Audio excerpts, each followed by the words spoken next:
honey citron and ginger with oregano tea. Lutuin natin ang oregano sa kalahating tasang tubig na mainit. Halo-haloin at pagkatapos, alisin natin siya.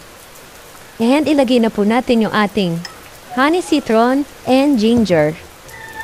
Maganda po yan para sa nangangating lalamunan at sa may ubo at sipon. Try nyo lang po. Nakakatulong po ito.